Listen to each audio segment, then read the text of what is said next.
a seguir con el pasaje de Mateo capítulo 9, del versículo 9 al 13.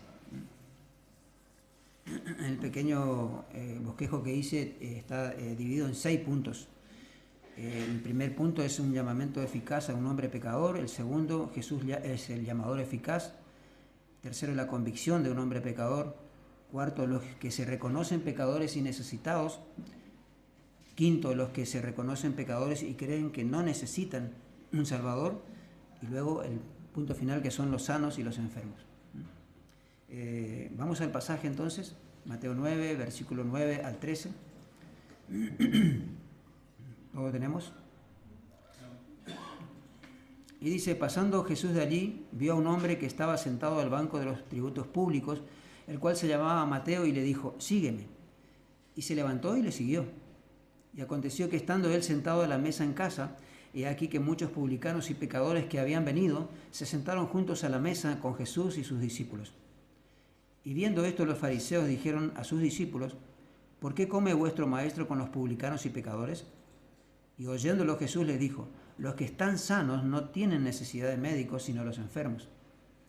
Andad pues y aprended qué cosa es misericordia quiero y no sacrificio, porque no he venido a llamar a justos, sino a pecadores al arrepentimiento. Amén. Oramos, hermanos. Señor, queremos darte la gloria nuevamente y la alabanza, Señor, y honrar tu nombre en este día, Señor, con tu palabra. Queremos, Padre, pedirte tu bendición, que vos hables, Señor, a nuestros oídos, Señor, a nuestro corazón, que hoy tu palabra poderosa, Señor, comience a transformar nuestra manera de pensar, nuestra manera de ver la realidad, Señor. Que hoy, Señor, nos estés hablando profundamente, Señor, que tu Espíritu Santo nos dé sabiduría, en el nombre de Jesús. Amén. Bien, acá vemos un pasaje realmente que cuando uno lee no puede pensar de que no puede producir en nosotros un cambio, ¿no es cierto?, en nuestras vidas. Acá vemos a un relator que es Mateo, que comienza las páginas del Evangelio, y desde el principio podemos ver y observar que el encuentro que él tuvo con Cristo tuvo un impacto impresionante, ¿no? De tal manera que una de las cosas que él resalta en este relato es el perdón de Dios para el hombre pecador, y que esto es lo que quedó muy grabado en su mente, evidentemente, ¿no es cierto? Porque cuando uno comienza a leer las primeras páginas de Mateo, ya uno se da cuenta de que dentro de la genealogía de Cristo él incluye a muchas personas que de dudosa procedencia, en realidad, como Rahab, por ejemplo, la ramera, o por ejemplo también David mismo, que uno puede leer en el Antiguo Testamento la calidad de vida de David, ¿no es cierto?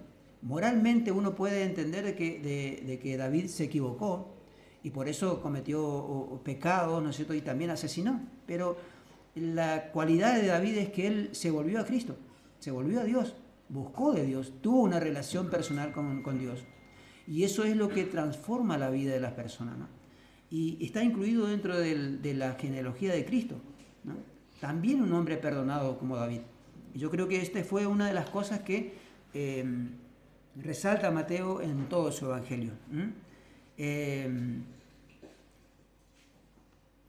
realidad esto lo que implica es que para el Señor no existen barreras en cuanto a tener dentro de su grupo, digamos, dentro de su iglesia, a personas que de alguna manera se acercan a Dios con sinceridad de corazón, arrepentidos de sus pecados. Él recibe a todo. Esto es lo que vamos a poder ver nosotros en este relato que hace Mateo. Es muy posible que Mateo, asombrado y transformado por ese llamado de Cristo, lanzó a escribir este evangelio, digamos, con una mirada muy particular. También cuando uno lee Mateo es imposible pensar de que él no haya sido, aunque sea una vez, testigo de todos los milagros de Cristo.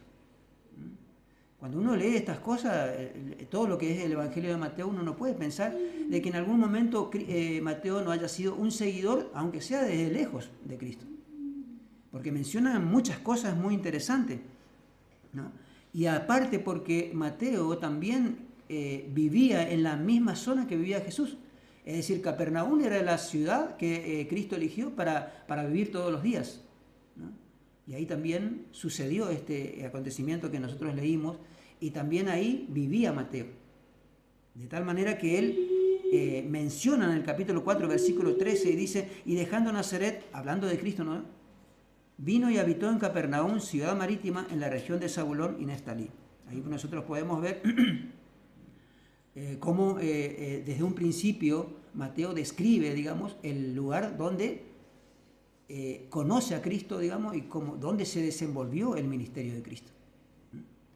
Y también nosotros podemos leer cuando en el otro relato paralelo en los evangelios, digamos, sinópticos, Marcos 2:13, cuando antes de mencionar el llamamiento de Leví, nosotros podemos ver que dice en el versículo 13 del capítulo 2, y volvió a salir a la mar, y toda la gente venía a él y le enseñaba.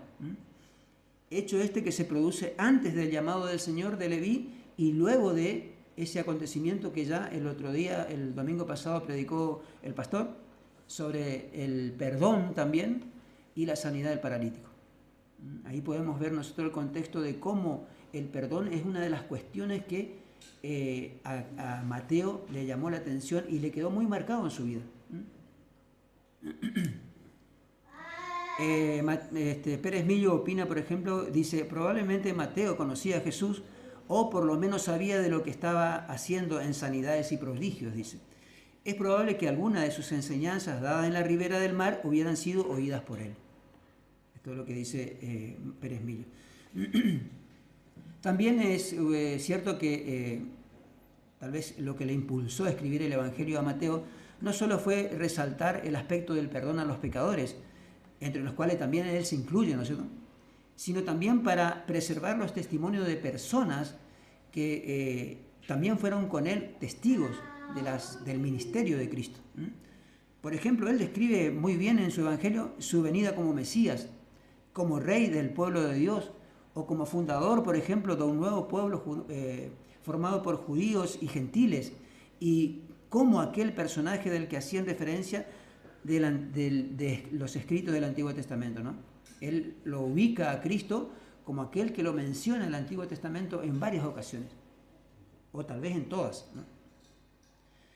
Bueno, esta porción que vamos a compartir en esta mañana, hermanos, entonces deja en clara evidencia que existen dos tipos de personas, por lo menos en forma general, ¿no? Dos tipos de personas. Aquellos que reconocen y sienten la necesidad del perdón, por un lado, y por el otro lado, aquellos que se creen impolutos, libres de pecados y que por ende no necesiten el auxilio y la salvación de Dios. Aquí podemos ver claramente eso en este pasaje. Así también vamos a observar que cuando Cristo llama, nadie puede resistirse. Hay un llamado eficaz de Cristo. Y todo este llamado que tal vez no solamente Mateo lo experimenta, sino también nosotros, cada uno de nosotros en nuestra vida, todo esto está circunscrito a la voluntad de Dios. Es decir, que nosotros estamos acá reunidos, hermanos, porque es la voluntad de Dios. No solamente en el llamado de la salvación, sino en el llamado de la congregación de todos los domingos. Y también de los miércoles. Y también en todas las actividades que nosotros hacemos como iglesia.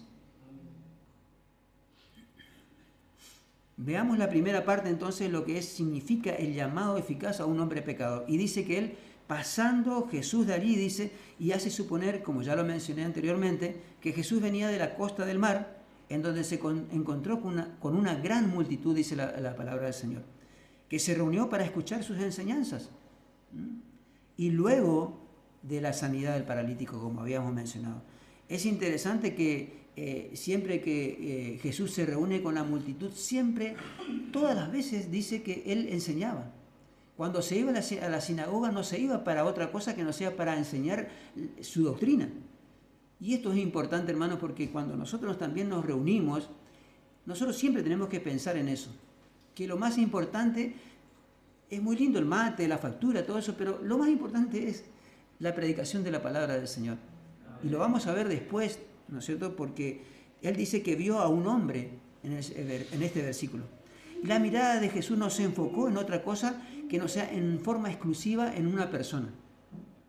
Él no se fijó o no le vio a Mateo, ¿no es cierto?, el potencial, como muchas veces nosotros podemos escuchar, las cualidades de Mateo, los dones de Mateo, las habilidades de Mateo. No, él se enfocó en otra cosa. ¿Ustedes qué creen que vio Jesús en Mateo? No vio un hombre, ni siquiera lo vio como publicano Jesús. Jesús lo que vio fue un hombre pecador, un hombre muerto en sus delitos y pecados. A los ojos de Cristo, Mateo estaba muerto en estos delitos y pecados. Esta era la condición en la que Jesús, cuando vio a un hombre, dice, lo vio a un hombre como nos ve a cada uno de nosotros. A nosotros, cuando nos llamó el Señor, no nos vio porque éramos una cosa diferente. No, a nosotros nos vio en la miseria más grande. Y desde esa miseria más grande el Señor nos llama a nosotros. Así también lo vio a Cristo, lo vio a Mateo, ¿no? Y Efesios, por ejemplo, capítulo 2, versículo 1 y el versículo 5 y 6, Pablo describe de forma vívida y muy clara lo que es la condición del hombre antes de conocer a Cristo. Y dice, y Él os dio vida a vosotros. ¿Cómo estábamos si nos dio vida a nosotros?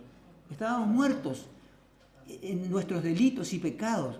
Nuestra condición era deplorable, no teníamos posibilidad nosotros de acercarnos a Dios. Dice acá específicamente, cuando estabais muertos en vuestros delitos y pecados, aún estando nosotros muertos en pecado, dice, nos dio vida juntamente con Cristo. Qué tremenda es esta palabra, hermanos, porque cuando el Señor nos da vida a nosotros, es la vida de Cristo. Dice que juntamente con Cristo. ¿Y qué es lo que tiene Cristo? Vida eterna. Y esto es lo que a nosotros nos inyecta el Señor cuando nosotros estamos muertos, porque si no nos reviviera, si no nos resucitara a nosotros no podíamos ni siquiera acercarnos a Dios. Y dice, por gracia sois salvos. No hay ningún mérito de parte nuestra. Ni siquiera podíamos nosotros alardear de lo que fuimos para acercarnos a Cristo. Y juntamente con Él, dice, nos resucitó y asimismo nos hizo sentar en los lugares celestiales con Cristo Jesús. Esto es lo que describe este relato justamente de Mateo, cuando él menciona dónde se sentó con Cristo. Pero nosotros tenemos que tener una visión mucho más allá, más clara de lo que significa el llamado de Cristo. Nuestra comunión con Cristo está en el cielo. Ya estamos sentados con Cristo. Él nos ve en ese lugar a nosotros. Colosenses 2:13, por ejemplo, dice, y a vosotros, dice, estando muertos en pecado y en la incircuncisión de vuestra carne, os dio vida juntamente con Él, perdonando algunos pecados. Todos los pecados. No hay un pecado que el Señor no haya perdonado en nosotros. Porque si hubiera quedado algún rezago en nosotros, ¿no? Aunque nosotros seguimos pecando, evidentemente, es lo que conversábamos el otro día en la reunión de los miércoles pasado, ¿no? Porque si hubiera quedado algún rezago, hermanos, nosotros no podríamos estar delante de un Dios santo. A nosotros el Señor nos ve a través de la mirada de Cristo. El Señor nos ve a través de esos lentes de Jesucristo. Esa es la manera en la que Dios nos ve a nosotros. Porque si no, nosotros seríamos hijos de ira todavía. Igual que los demás, dice Pablo. Estaríamos para la destrucción en cualquier momento. Esto es lo que la gente del mundo no sabe. Están expuestos a la destrucción, a la ira de Dios. Y gracias al Señor que nosotros lo conocemos, porque de esa manera, el día que nosotros nos muramos, vamos a la presencia de Cristo. Y dice que cuando vio a este hombre que estaba sentado al banco de los tributos públicos, dice, y bueno, estar sentado al banco de los tributos públicos implicaba sí o sí que él fuera un fariseo, no hay ninguna duda, ¿no es cierto? No dice este pasaje que él fuera fariseo, pero al estar sentado en ese lugar, obviamente que da a entender que él era un publicano. Mateo no escribe, no se describe como publicano. Es interesante, ¿no es cierto? Porque ya lo podemos ver a Mateo describiéndose como una persona renovada, ¿no es cierto? Una persona ya transformada por Cristo. Ya no lo ve él ya no se ve como publicano. Él se ve con otro nombre. Y nosotros muchas veces, yo era un sabandija, un terrible, un drogadicto, un fumador, qué sé yo, un montón de cosas, ¿no es cierto? yo soy una nueva criatura ante los ojos del Señor. Yo ya no soy el que fui antes, ¿no? Podría tal vez tener memoria de eso, pero cuando alguien me pregunta quién soy yo, y yo soy nueva criatura, ya no soy el de antes. Y esto es lo que justamente nosotros podemos ver en Mateo, cuando él se ve ya no como el publicano, sino aquel que estuvo sentado en el banco de los tributos públicos, ¿no? Y ser un publicano, todos sabemos, hermanos, implicaba un montón de cosas. En primer lugar, ser despreciado por todos los judíos en ese tiempo, ¿no? Porque ser publicano implicaba inclusive ser relegado en las partes religiosas, en los rituales religiosos. El publicano, por ejemplo, no podía de ninguna manera participar de lo que hoy, si es que lo trasladamos a nuestro tiempo y a nuestra manera de ver la parte religiosa, no podíamos ni siquiera venir a la iglesia, ni siquiera podíamos ofrendar, no podríamos ni siquiera predicar la palabra, ni compartir con los hermanos. ¿Por qué? Porque la situación del publicano era bastante hostil, digamos, ante los ojos de sus hermanos judíos. ¿Por qué? Porque ellos creían que eran traidores. Estar al servicio de Roma implicaba ser un traidor. Y por eso justamente los judíos lo veían de una manera realmente terrible, ¿no es cierto? Inclusive tampoco podían ser testigos en algún juicio. Yo recogí un testimonio de Alfred Edersheim y dice, hablando de la característica de los publicanos, y dice, un publicano, él dice publicani porque esta es lo que se menciona en el original, un publicano judío era excluido de la sinagoga y se le prohibía tener cualquier contacto religioso o social con sus compatriotas judíos. Estaba clasificado junto con los animales inmundos, a los cuales un judío devoto ni siquiera tocaba. Se hallaba en la clase de los cerdos y puesto que se le consideraba un traidor y mentiroso congénito, se le clasificaba entre los ladrones y asesinos, y además se le prohibía dar testimonio en cualquier tribunal judío. Y con respecto a esto, Carballosa también dice algo más o menos parecido. Nadie es más despreciado en cualquier cultura que un recaudador de impuestos. El odio hacia los publicanos en la Palestina era tan grande, puesto que esa casta había entrado a formar parte del servicio a los conquistadores de la nación y habían logrado acumular una gran fortuna a expensas de sus conciudadanos. En los tiempos de Jesús se cobraban impuestos exorbitantes y la verdad que impuestos para todo. Barclay, por ejemplo, comenta que había impuestos, por ejemplo, impuestos legales, digamos, que tenían que ver con la ley de los judíos, ¿no es cierto? Ya cobraban impuestos para eso. El impuesto al trigo, ¿no es cierto? A lo que es la harina, al aceite, al vino. Todo eso eran impuestos que venían para Herodes. Y por eso justamente algunos creen que por el lugar donde estaba Mateo, que era justamente Capernaum, lugar de residencia también de Jesús y lugar de residencia también del rey Herodes, es muy posible que Mateo haya sido recaudador de impuestos de Herodes y no de los romanos. Pero así también dice que a partir de los 14 y hasta los 65 años los hombres tenían que pagar un tributo personal y las mujeres a partir de los 14, de los 12 hasta los 65. Así que no solamente que había un tributo de las cosas que uno poseía, sino también un tributo personal. Bueno, después vamos a ver un pasaje en donde realmente podemos ver eso también en la vida de Cristo. Claro que cuando uno cobraba impuestos, por ejemplo, para el rey Herodes, en cuanto a especias o otro tipo de cosas, él no se podía quedar con eso, ¿no es cierto? Pero bueno, el tema es que habían otros que también cobraban impuestos para Roma. Y ahí también nosotros podemos ver el abuso, digamos, en este tipo de cosas. Y nosotros podemos ver, por ejemplo, que dice que cobraban impuestos, si hay que pasar un puente, por ejemplo, cobraban impuestos, ¿no? Si había que transitar una carretera, también había que pagar un impuesto.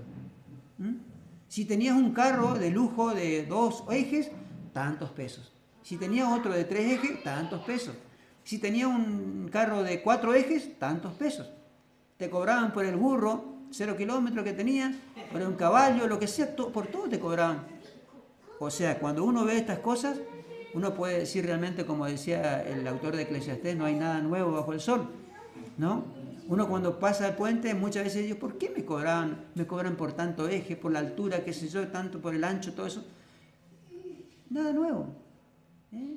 Yo la verdad cuando leía esto decía, ¿pero estamos en la Argentina o estamos en Palestina? Y yo me acuerdo cuando teníamos nosotros una camioneta y esa camioneta siempre nos cobraron más caro y yo no sabía por qué. Y era por el eje, por el qué sé yo. Bueno, en ese tiempo también pasaba lo mismo, así que estamos en la misma todavía. Pero una cosa muy importante de esto, hermano, es que tal vez nosotros como cristianos podíamos pensar, ¿no?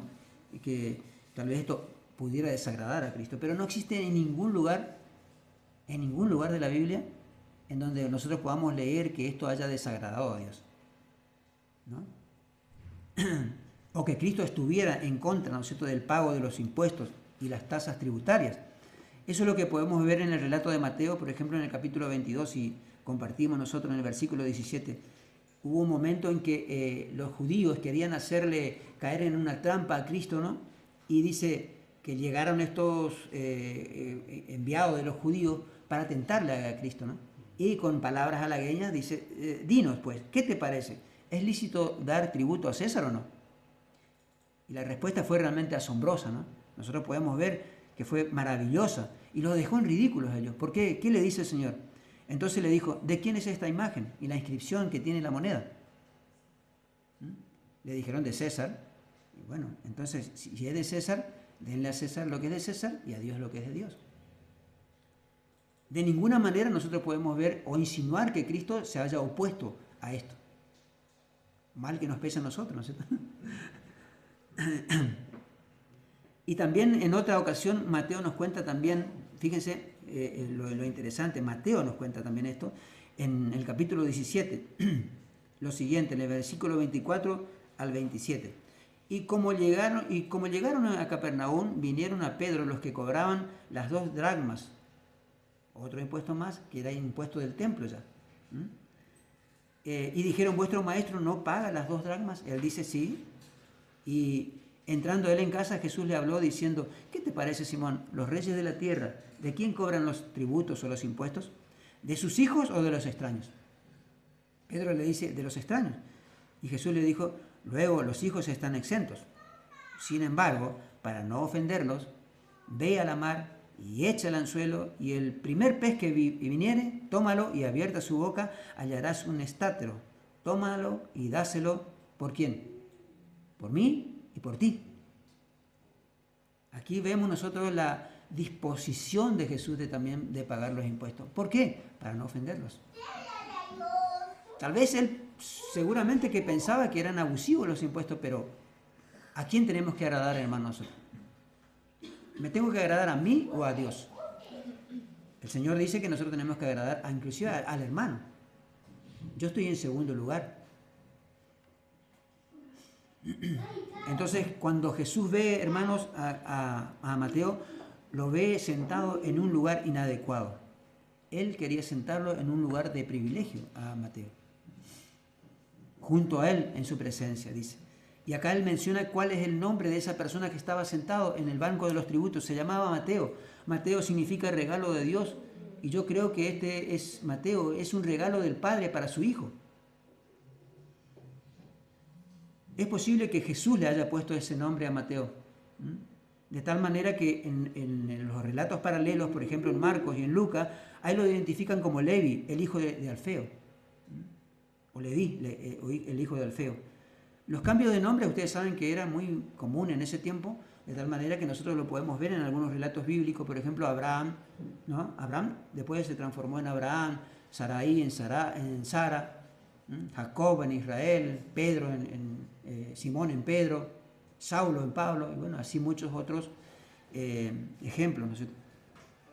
Y aquí viene el centro, digamos, de lo que es el testimonio de Mateo. Nosotros cuando contamos nuestro testimonio, tal vez le pasa a cada uno de ustedes, hacemos todo un testamento largo, de todo lo que fue mi vida, todo, ¿no? Para contar lo que el Señor hizo. Y hablo más de mí que lo que podría hablar de Él. Sin embargo, el testimonio de Mateo solamente se circunscribió, digamos, a la palabra, sígueme. Y eso fue todo. Para él, para Mateo, esa palabra fue fundamental y, digamos, tan trascendente, digamos, que no necesitó hablar de otra cosa. El Señor le dijo, sígueme, y eso provocó en él una transformación impresionante.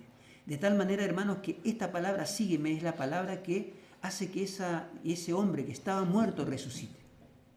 Que esa persona que no tenía noción de lo que era la vida, empiece a ver la vida con otra visión.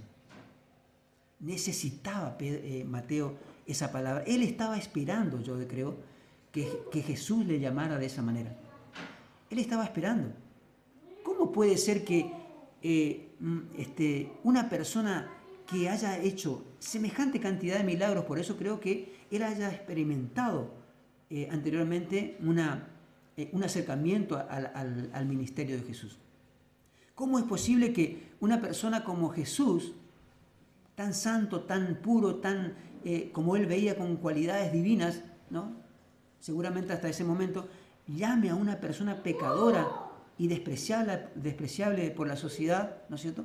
Cuando aquellos que realmente estaban en el templo y que eran líderes religiosos y que tenían que enseñarle la piedad al pueblo de Israel, lo despreciaban. Era una cosa impresionante, ¿no? Él se encontró con dos mundos totalmente diferentes ante el llamado de Jesús. Sígueme cambió su vida. Y el objetivo de Jesús era que Mateo lo siguiera, y tampoco hay registro de que Jesús le haya dicho, bueno, ¿sabe qué? Seguime, pero ¿sabe qué? Dejá todo lo que estás haciendo, desprendete de tus riquezas, deja de fumar, deja de drogarte. No le dice eso al Señor. ¿Y por qué no le dice? Porque el llamado es tan fuerte, hermanos, que cuando nosotros nos levantamos para seguir, sí o sí, hermanos, en ese levantarnos y seguir a Cristo, sí o sí tenemos que dejar nuestras cargas. No podemos seguir a Cristo con nuestras cargas. Esa transformación se va a dar de por sí, porque el Espíritu Santo trabaja en nosotros y nos hace una nueva criatura. Ya no podemos pensar como antes. Ya no podemos cargar con las cosas que nos estaban pesando y que no nos dejaban mover. ¿Usted cree que algún muerto puede llevar su cajón encima? No, hermanos. De ninguna manera. Nosotros debemos estar libres de todo eso. Y esto es lo que pasó con Mateo. Él no le dice que renuncie a nada, ni a sus posesiones, ni a sus hábitos, ni sus vicios, ni sus prácticas inmorales, inclusive. Porque inclusive esta profesión de él era una práctica inmoral. La decisión de seguir a Cristo implica un nuevo nacimiento. Eso sí o sí es un nuevo nacimiento. Esto que experimentó Mateo es un nuevo nacimiento.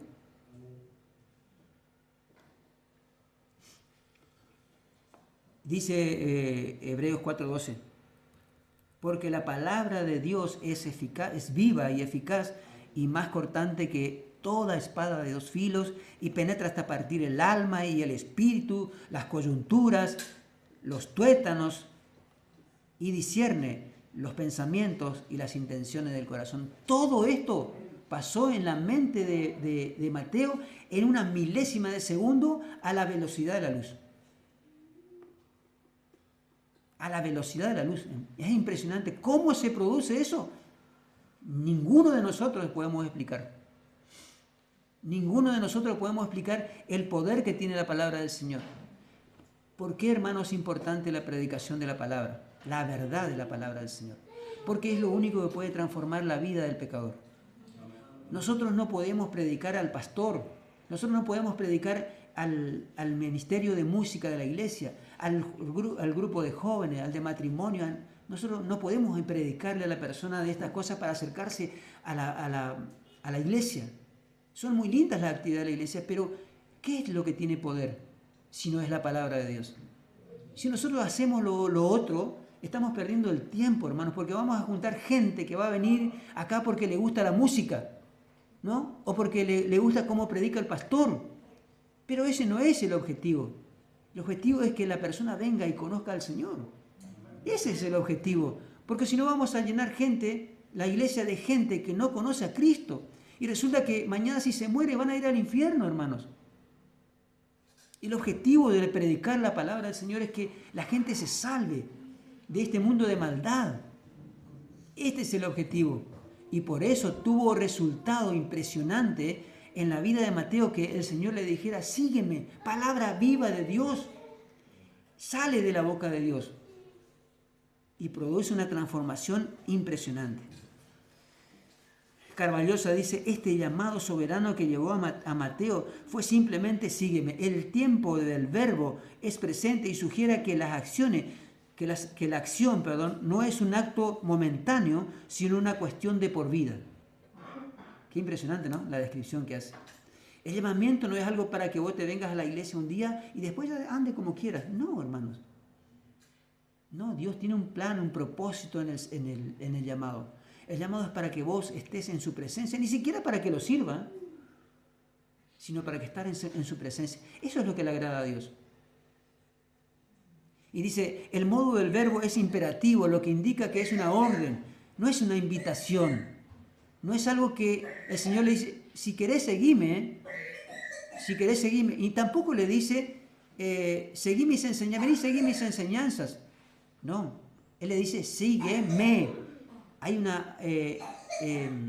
un acento en esa palabra me que significa que me siga a mí como persona. Esto es lo que dice acá en esta parte, ¿eh? Él nos ruega, Él ejerce una autoridad en la persona de Mateo. Existen otros ejemplos en la Biblia también de llamados, ¿no es cierto? Por ejemplo, el caso de Felipe también, que le dice, sígueme, ¿no es cierto? ¿Y él qué hizo? Él le llamó a su hermano, ¿no? También como forma de testimonio, que es lo que hizo Mateo después. También hay otros que hoy justamente mencionó el hermano, de cuando le llama a los otros discípulos, ¿no es cierto? Síganme y los haré pescadores de hombres. Pero en este caso particular, hermanos, el Señor no le dice otra cosa que sígueme. No le dice, mira, yo te voy a hacer tal cosa, yo te voy a dar tal cosa. Muchas veces nosotros cuando predicamos el Evangelio decimos, vení, busca tu milagro, ¿no? Conocido eslogan que nosotros podemos ver. Vení que el Señor cuando venga te va a cambiar y vos vas a ser, ya sos pobre, bueno, vas a ser rico. El Señor te va a dar en abundancia. El Señor no le dice nada de esto. Es más, yo creo que cuando Mateo escuchó la palabra del Señor, él ni pensó lo que estaba dejando. Ni pensó lo que estaba dejando. Y tampoco seguramente que pensó en qué es lo que iba a hacer después. Porque imagínense un publicano, ¿no? Una vez que renunciaba a su trabajo, ya no podía volver atrás. Esta es una de las características. Nosotros podemos ver, por ejemplo, en Pedro o en los otros pescadores, por ejemplo, que cuando muere Jesús, ¿qué hicieron? Dice la Biblia que nos relata de que ellos fueron otra vez a sus tareas, a pescar otra vez. Pero un publicano no podía hacer eso. Un publicano ya no podía decir, no, ya no soy más publicano, vengo a la iglesia, listo. No, era un desechado de por vida de la sociedad. Yo les leo lo que escribe Barclay con respecto a lo que Mateo perdió y lo que consiguió Mateo. Dice, perdió un cómodo trabajo y encontró un destino. Perdió unos buenos ingresos y encontró la dignidad. Perdió una cómoda seguridad y encontró una aventura que no soñaba nunca. Puede que si aceptamos el desafío de Cristo nos encontremos más pobres de cosas materiales. Puede que tengamos que renunciar a las ambiciones del mundo, pero sin duda encontraremos una paz y un gozo y un interés en la vida que nunca habíamos conocido. En Jesucristo se encuentran las riquezas que superan con creces todo lo que se pueda abandonar por Él. ¿Cómo no va a ser hermoso poder abandonar las cosas por el Señor? Yo creo que nosotros tenemos, muchos de nosotros, y me incluyo también, tenemos muchas cosas todavía que no queremos dejar por el Señor. El otro día cuando hablábamos el miércoles, dicho sea de paso, yo veo mucha gente acá que no viene los miércoles, les invito a que vengan. Decía mi hermana Pelu que a mí me gustaría que las predicaciones, dice, sean tan profundas que la persona que viene a la iglesia salga transformada.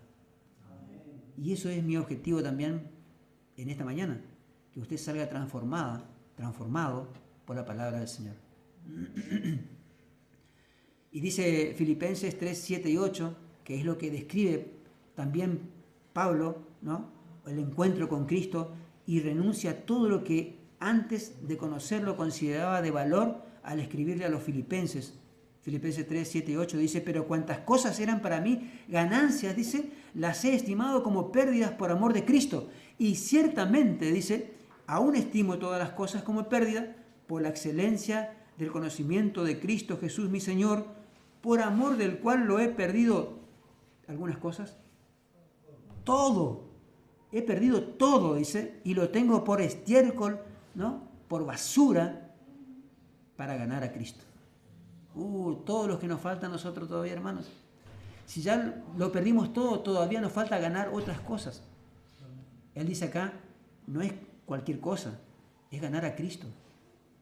Cristo es el objetivo supremo del cristiano.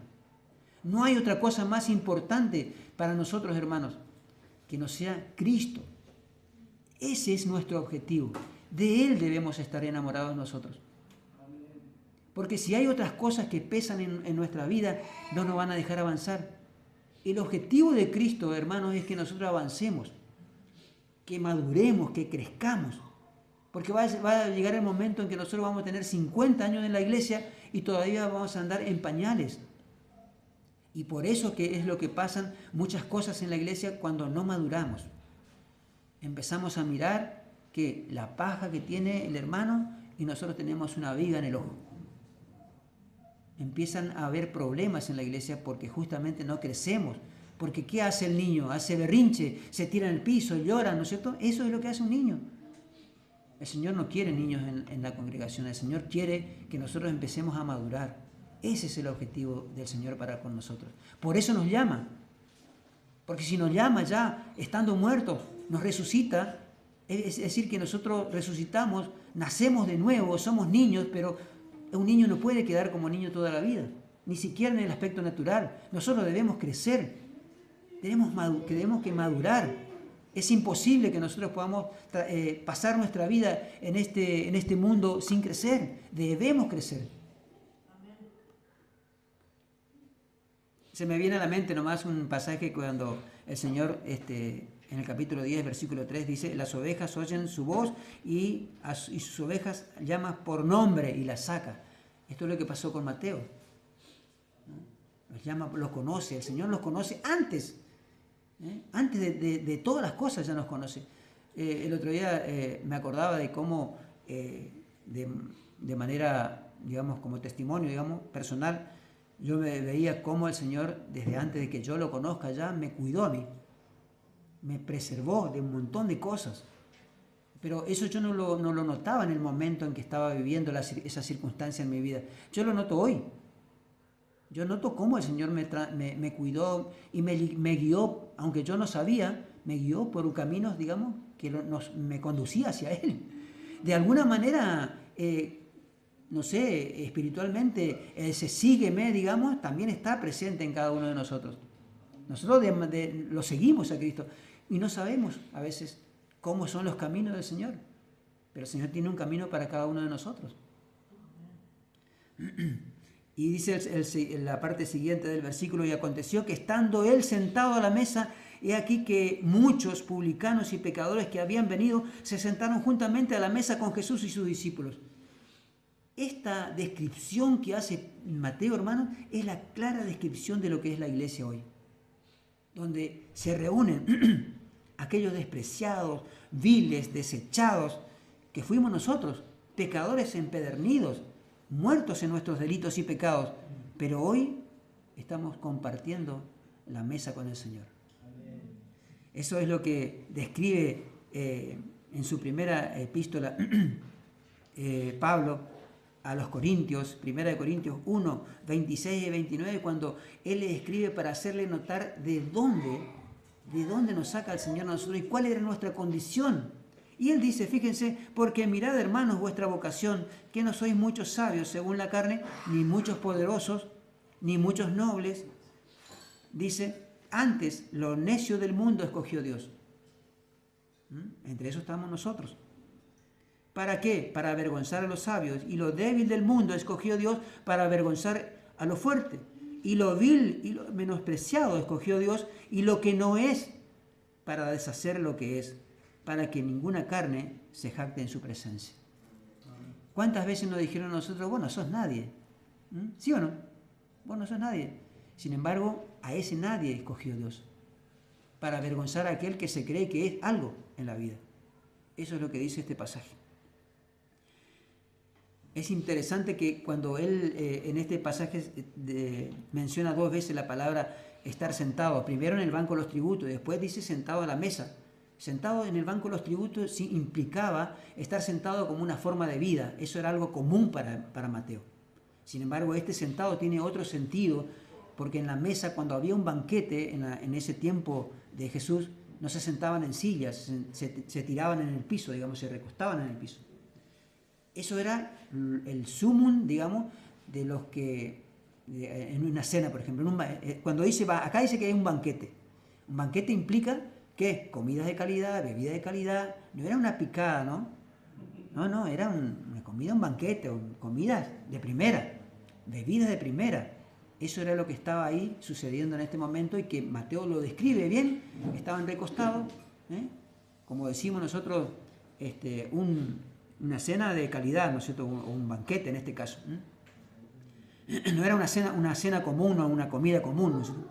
Y acá dice, en este pasaje menciona una cantidad considerable de publicanos y pecadores que habían seguido a Jesús y que estaban sentados a la mesa con Mateo, impactados por las palabras que habían escuchado anteriormente. Recuerdan que habíamos dicho que estaban en la orilla del mar y que ahí se le acercaban un montón de gente, ¿no? Y que desde ahí seguramente que ya lo siguieron a Jesús y se encontraron con que Mateo ya empezó a preparar un banquete, ¿no? Seguramente que en ese tiempo también habría personas que se encargaban del catering, ¿no es cierto? Porque impresionante, una cantidad de gente, ¿no? Todo preparado. Y es lo que dice Marcos, por ejemplo, en el capítulo 2, versículo 15, dice, aconteció que estando Jesús a la mesa en casa de él, acá se entiende que es la casa de Mateo, muchos publicanos y pecadores estaban también a la mesa juntamente con Jesús y sus discípulos, dice. ¿Qué dice ahí? Porque había muchos que le habían seguido a Jesús. ¿De dónde le siguieron? De ese lugar que estuvo enseñando anteriormente. Es decir, que ellos se quedaron con una sed, con un hambre de Jesús y querían seguir escuchándolo, y de tal manera que lo siguieron a la casa de Mateo. Y qué lindo panorama, ¿no es cierto? Qué lindo ambiente, que te reciban con comida, con bebidas, y estar escuchando al Señor y compartiendo esa. Es impresionante. Usted no sé si se imagina o se impresiona tanto como yo de pensar que estaban sentados con Dios mismo en la mesa. Es impresionante esto. Que me daba vuelta la cabeza cuando escuchaba esto. Lucas 5:29 dice, y Leví, dice, hizo un gran banquete en su casa y había mucha compañía de publicanos y de otros que estaban a la mesa con ellos. ¿Por qué describe esto el Señor? ¿Por qué permitió que Mateo describiera esto? Para mostrar que en la iglesia estamos muchos publicanos, muchos pecadores, ¿no? Aquellos que despreciaban el mundo están reunidos hoy con Cristo. Esta es la iglesia, hermanos. Esta es la iglesia. ¿Y por qué también vemos nosotros aquí una característica del convertido, de aquel que nace de nuevo, que quiere que los otros también conozcan a Cristo y les invita para que vengan a la iglesia y que vengan a tener una comunión con Cristo? Yo quiero que vos conozcas a Cristo y empezamos a predicar el Evangelio. Este es el objetivo por el cual el Señor nos llama a nosotros a seguirlo a Él. Que nosotros seamos de testimonio, de sal en la sociedad donde estamos. Porque si nosotros nos servimos como sal, dice la Biblia que sirve solamente para ser pisoteada. Ninguno de nosotros queremos estar en una situación así. Lo único que tenemos que hacer, hermano, no nos piden dinero, el Señor no nos pide absolutamente nada, solo que de nuestra boca salga su palabra, nada más. Eso es lo que nos pide a nosotros. Y fíjense que en este banquete, hermanos, nosotros podemos estar, digamos, circunscripto, digamos, a lo que describe en Colosenses 3:11, que dice, que en la presencia de Dios, aquellos que están regenerados, dice, ya no hay judíos, ni griegos, ni circuncisión, ni incircuncisión, ni bárbaro, ni escita, siervo ni libre, sino que Cristo es el todo y en todos. Cuando estamos en la presencia de Cristo, hermanos, en la mesa con el Señor, nosotros estamos completos en Él. No necesitamos absolutamente nada, porque Cristo es el todo, y Cristo es en todo, dice. Yo no puedo decir que Cristo no habita menos en usted y habita mucho más en mí. No. Él me llena por completo a mí, tanto como a usted. El siguiente punto dice, y viendo esto los fariseos dijeron a sus discípulos, ¿por qué come vuestro maestro con los publicanos y pecadores? ¿Quiénes son los que aparecen acá? Parece que cuando levantamos una piedra, no sé si le da a usted la impresión, vemos un fariseo. ¿Dónde? En cualquier relato que en lo que aparece Jesús, ¿no es cierto? Estaban los fariseos ahí, siempre persiguiéndolo, parece. Parece que, no sé si parece que eran policías, le seguían por todos lados a Jesús, y en el momento en que iba a hacer algo, estaba el fariseo ahí sacando la cabeza para acusarle de algo. Acá pasa exactamente igual. Ellos no eran invitados a la mesa, ¿eh? ¿Cómo aparecieron ahí? ¿Se preguntaron ustedes? ¿Cómo aparecieron ahí? Es increíble. Había a esas personas, inclusive, que no nos invitan a nosotros a una cena. Nosotros ni aparecemos, porque ¿cómo vamos a aparecer a una cena, a un almuerzo que no nos invitan? ¿O usted aparecería ahí? No. Pero estos son unos atrevidos. Vinieron acá a un lugar donde no le invitaron. Y esto es lo que vamos a ver después, ¿no? Lucas 14, 13 y 14. Voy a ver.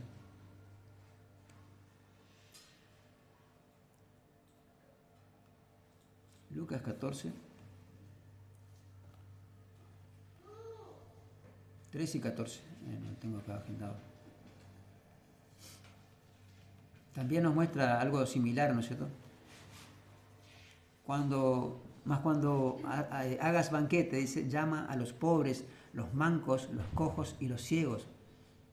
¿No? En muchos otros lugares también se menciona, digamos, cómo Jesús es indicado por los fariseos, porque ellos dicen, ¿cómo se junta con los fariseos, con los publicanos y pecadores? Siempre esta era la objeción que tenían, ¿no es cierto?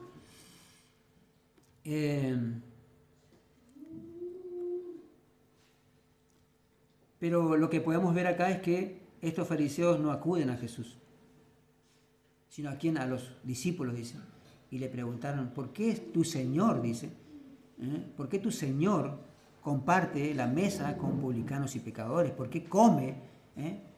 En el original se podía decir que lo que querían decir esto es, ¿en base a qué? ¿O cuál es el sustento bíblico para que tu maestro coma con los fariseos, con los publicanos y pecadores? Muchas veces actuamos nosotros así, ¿no? ¿Cuál es la base bíblica para vos decirme tal cosa? Ellos no estaban entendiendo. ¿Por qué, hermanos?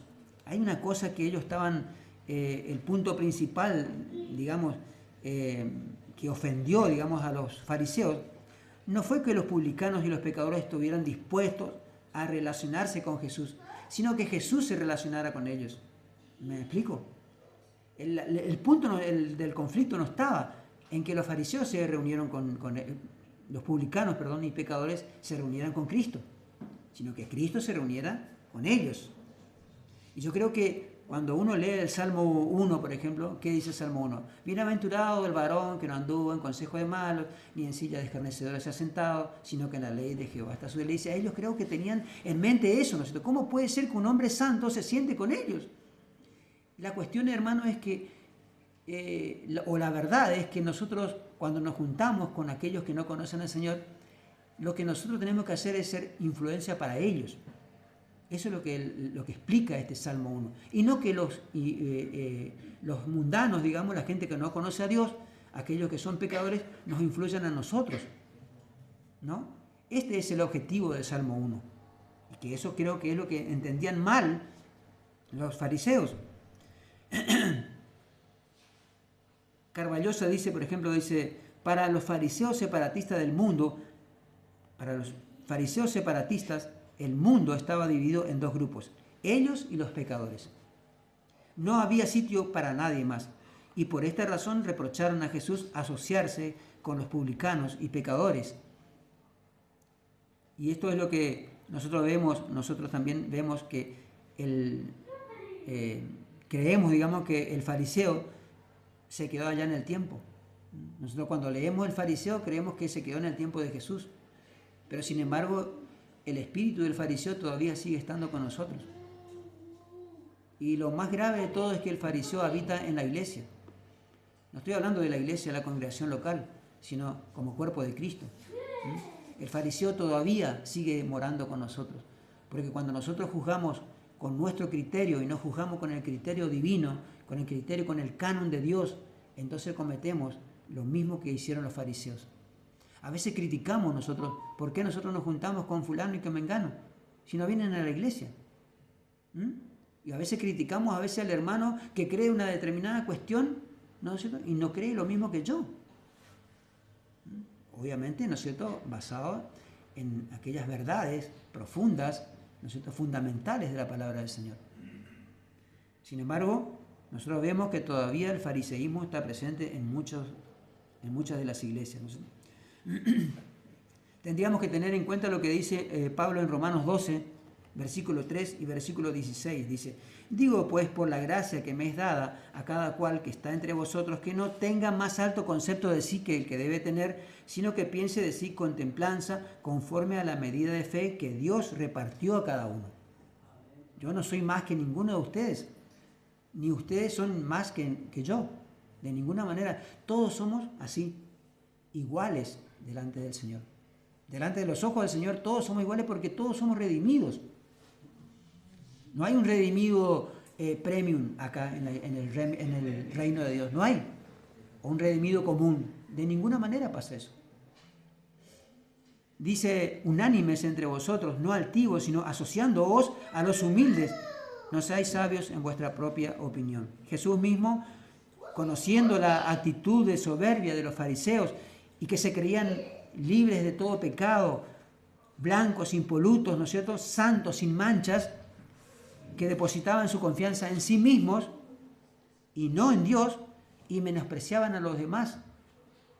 Les ilustró una parábola que nosotros lo podemos encontrar en Lucas, capítulo 18, versículo 9 al 14. Lo leemos, hermanos, y dice: y dijo también a unos que confiaban de sí como justos y menospreciaban a otros esta parábola. Dice: dos hombres subieron al templo a orar. El uno era fariseo y el otro era publicano. El fariseo en pie oraba consigo de esta manera: Dios, te doy gracias, dice, que no soy como los otros hombres, ladrones, injustos, adúlteros, ni aun como este publicano. Ayuno 2 veces a la semana, doy diezmo de todo lo que poseo. Mas el publicano, ¿qué dice? Estando lejos, no quería ni aún alzar los ojos al cielo. Tenía una vergüenza impresionante, se consideraba indigno de venir a la presencia de Dios, sino que hería su pecho diciendo: Dios, sé propicio a mi pecador. Os digo que éste descendió a su casa justificado antes que el otro, porque cualquiera que se enaltece será humillado, y el que se humilla será enaltecido. Qué enseñanza impresionante, ¿no? Nosotros podemos ver acá la cara de las dos monedas, ¿no es cierto? Aquel que se cree santo y aquel que no tiene ninguna posibilidad de acercarse a Dios. Él se cree de esa manera, él se ve de esa manera, y de esa manera nos vemos nosotros también.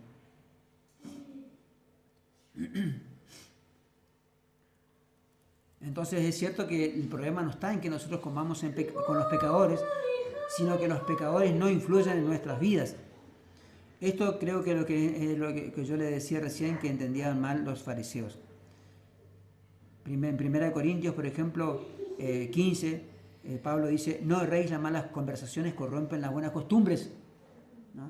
Cuando nosotros nos reunimos con otros, si nosotros no conversamos de Cristo, y obviamente nos dejamos contaminar con conversaciones que no tienen nada que ver con lo que el Señor dice en su palabra, evidentemente, de alguna manera nosotros nos vamos a contaminar con el idioma de la otra persona.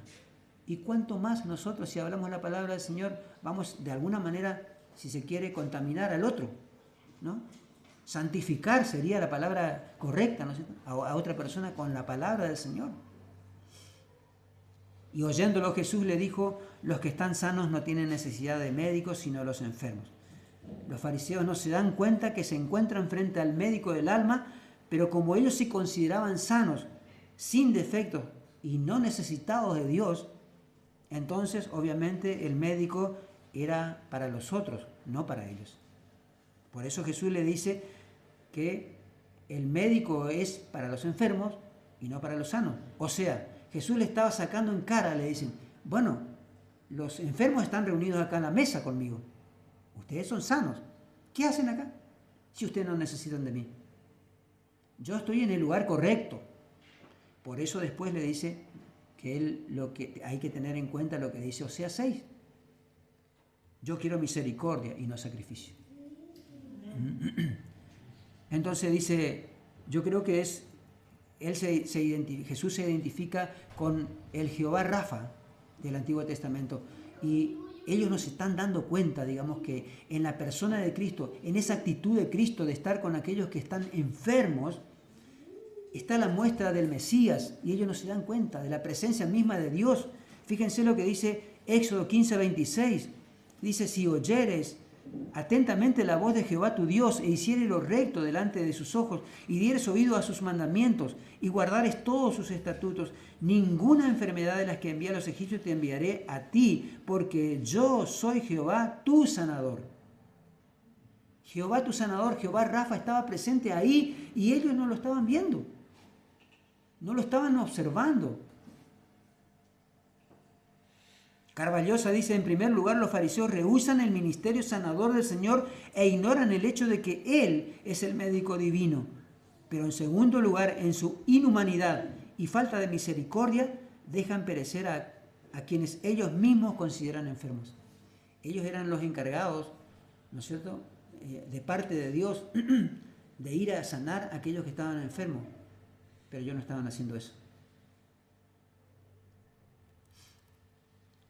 Al mencionarse entonces como médico, él se estaba mencionando como el Jehová Rafa del Antiguo Testamento.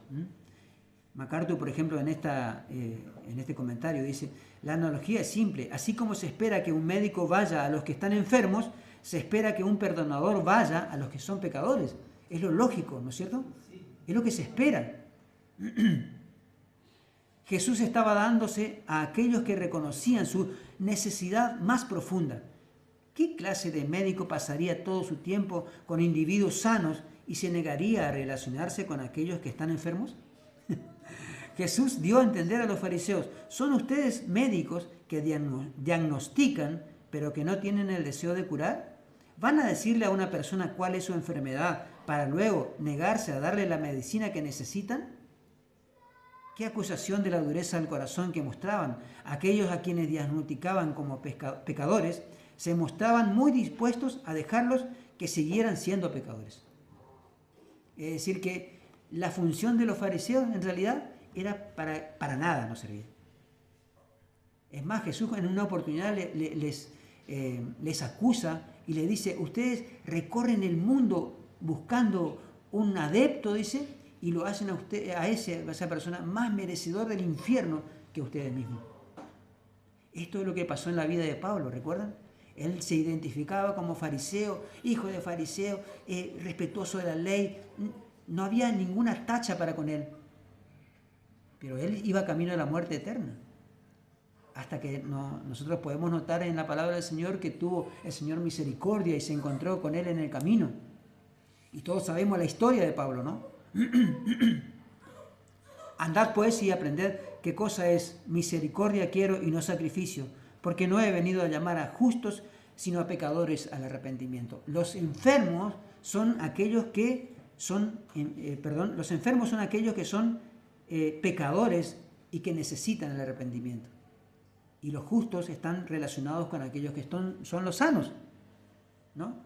Evidentemente nosotros, en nuestra condición actual, ya no somos pecadores enfermos, sino que somos justos sanados. Y esto es muy importante, hermanos.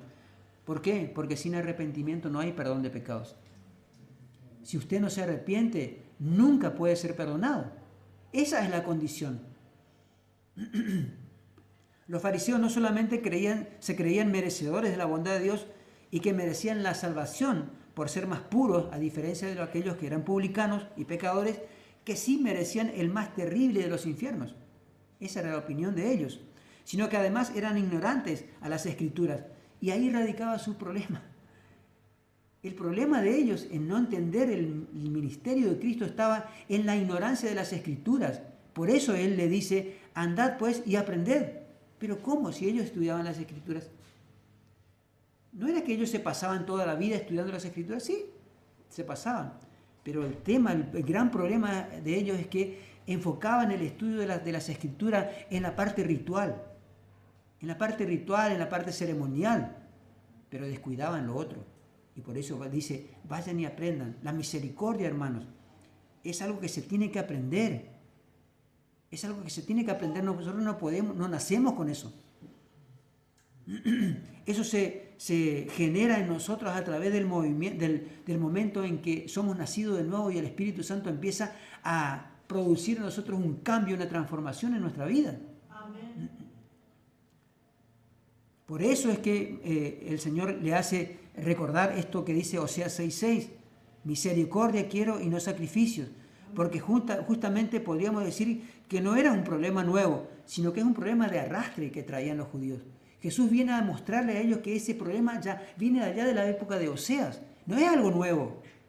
Fíjense, cuando aparece Juan el Bautista en Mateo 3:7, él, ¿cómo le dice a los fariseos que vienen, acuden para que sean bautizados? ¿Qué le dice? Generación de víboras. Generación de víboras, le dice. Así le trata el Señor. Juan el Bautista. Y a pesar de esta advertencia, ¿no? A pesar de esta advertencia, aún así no cambiaron su manera de vivir.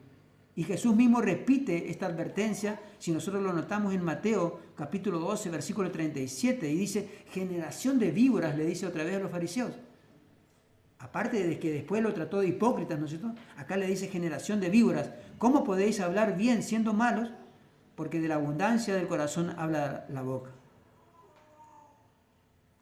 El término andad y aprended, entonces, en este contexto, implica mucho más que ir a releer las Escrituras, sino más bien a ser guiados a poder entender lo que significa misericordia, cuyo fin está por encima de cualquier sacrificio que se pueda ofrecer a Dios. La misericordia es mucho más importante que cualquier sacrificio que aún nosotros podemos ofrecerle a Dios. Dios no quiere sacrificios. Dios no quiere sacrificios. Dios quiere misericordia. Y eso es lo que demostró Jesús en muchas ocasiones. Nosotros podemos ver, hermanos, que Él rompió toda regla. Rompió la regla del sábado, que era un escándalo para los fariseos, ¿sí o no? Él resucitó a un muerto, ¿no es cierto?, de la viuda de Naín, ¿recuerdan? Y él, para un judío, estaba prohibido tocar a un muerto, acercarse a un muerto. Era algo inmundo. Él rompió la regla. ¿Por qué? Por misericordia. Amén. Él sanó a varios leprosos, hermano. Era imposible que un judío se acercara a un leproso, porque era algo inmundo. Sin embargo, la misericordia está por encima de las leyes, de cualquier cosa que nosotros podamos hacer. Y así el Señor demostró que la misericordia era lo más importante, ¿no es cierto? En Mateo 23 dice bien claro, ¿no?, cuando les trata a Jesús de hipócritas, a estos mismos fariseos que diezmaban la menta, el comino, ¿no es cierto?, eran meticulosos en todas estas cosas y dejaban de practicar lo más importante de la ley, que eran la justicia, la misericordia y la fe. Esto es necesario hacer, dice, sin dejar de hacer lo otro. No dice que no esté bien diezmar estas cosas, sino que hay una prioridad de importancia, digamos, en cuanto a nuestra relación con Dios. Primero la misericordia y después el diezmo. Yo tengo que hacer eso primero. Esa es mi prioridad. Aún hoy, Aún hoy. Y por último, hermanos, Jesús deja bien en claro cuál es la misión de haber venido a este mundo. La misión de Cristo, Él dice que vino acá. Vino a este mundo a llamar a ¿quiénes, hermanos? A los pecadores y desechar de alguna manera a los justos o a aquellos que se creen justos. ¿Por qué? Porque ellos no lo necesitan. Jesús viene al necesitado. Cuando nosotros nos encontramos o nos acercamos a Dios, hermanos, nos tenemos que acercar con esa mirada de necesitado. Si yo me creo que no necesito de Dios, no tengo necesidad de Dios, obviamente que el Señor tampoco me va a dar lo que yo estoy necesitando. Yo tengo que meterme en la mente que yo soy un enfermo, necesito la sanidad, ¿no? La persona que no conoce a Dios necesita la sanidad de Cristo, necesita el perdón de Cristo. A llamar a los pecadores y desechar a los justos, ¿no es cierto? Y esta actitud de los fariseos que se creían justos, que excluían a los beneficios del perdón, hermanos, justamente con esto yo quiero terminar mi mensaje haciéndole una pregunta a cada uno de nosotros, haciéndonos una pregunta. ¿Dónde estoy sentado? Estoy sentado en el banco de los tributos públicos, ¿no? Cómodo allí con todas mis riquezas, con todo aquello que son objetivos personales. Estoy cómodo en ese lugar. Estoy enfocado en los sacrificios religiosos y desenfocado de la misericordia divina. ¿Dónde estoy más cómodo yo, hermanos? ¿En los rituales o en la misericordia? ¿Estoy más cómodo sentado en los bancos de los tributos o en la mesa con Cristo? ¿Dónde estoy más cómodo? ¿Yo me creo más justo y más limpio que los demás? Son aquellos, los otros, los pecadores, los publicanos, y yo soy una persona impoluta, libre de todo mal, blanco, sepulcro blanqueado y por dentro lleno de huesos de muertos. Este es un mensaje que implica una evaluación personal, hermanos. Una evaluación que debemos hacernos nosotros cada día. ¿Dónde estamos nosotros? ¿Qué queremos?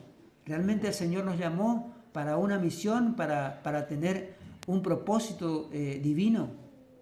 Si nosotros creemos eso, debemos refugiarnos en el Señor todos los días y preguntarle al Señor, Señor, ¿para qué me llamaste? ¿Para qué me llamaste? No por qué me llamaste. Es increíble que nosotros podamos preguntarnos por qué. Nosotros debemos preguntarnos para qué. Y esa creo que es la pregunta que debemos hacernos.